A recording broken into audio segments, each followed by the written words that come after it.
जाने तुलसी ने क्यों दिया था भगवान गणेश को श्राप। कोई भी शुभ काम करने से पहले भगवान गणेश की पूजा करने का विधि विधान है।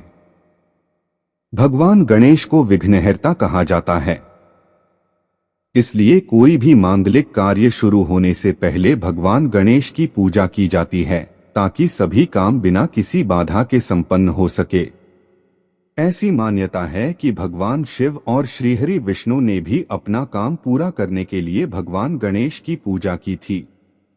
भगवान गणेश को मोदक बेहद प्रिय है और दूर्वा भी बेहद पसंद है। ऐसे में सवाल यह है कि सभी देवी देवताओं की पूजा में तुलसी जल को बेहद महत्वपूर्ण माना जाता है।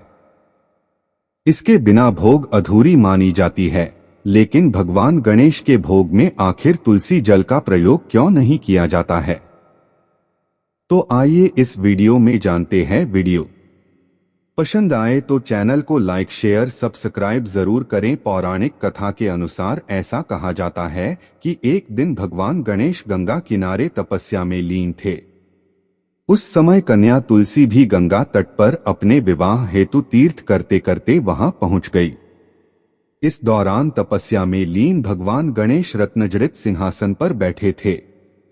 उनके शरीर में चंदन का लेप और रत्न से जड़े हुए हार थे, जो बेहद मनमोहक दिख रहे थे।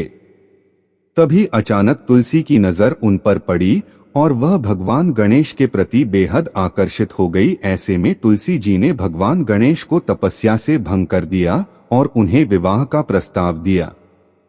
तपस्या भंग होने पर भगवान गणेश बेहद क्रोधित हुए और उनके विवाह के प्रस्ताव को ठुकरा दिया। उसके बाद भगवान गणेश के ठुकराए प्रस्ताव से क्रोधित होकर तुलसी जी ने उन्हें श्राप दिया। उन्होंने कहा कि आपकी 2 विवाह होंगे। उसके बाद गजानन ने भी तुलसी को श्राप दिया कि उनका विवाह एक असुर से होगा। तभी इस श्राप को सुनते ही तुलसी जी माफी मांगने लगी। उसके बाद बप्पा ने तुलसी जी से कहा कि तुम्हारा विवाह शंखचूर्ण नामक राक्षस से होगा और इसके बाद तुम पौधे का रूप धारण कर लोगी। उन्होंने यह भी कहा कि कलयुग में तुलसी मोक्ष और जीवन देने वाली साबित होगी, लेकिन मेरी पूजा में तुम्हारा प्रयोग नहीं होगा।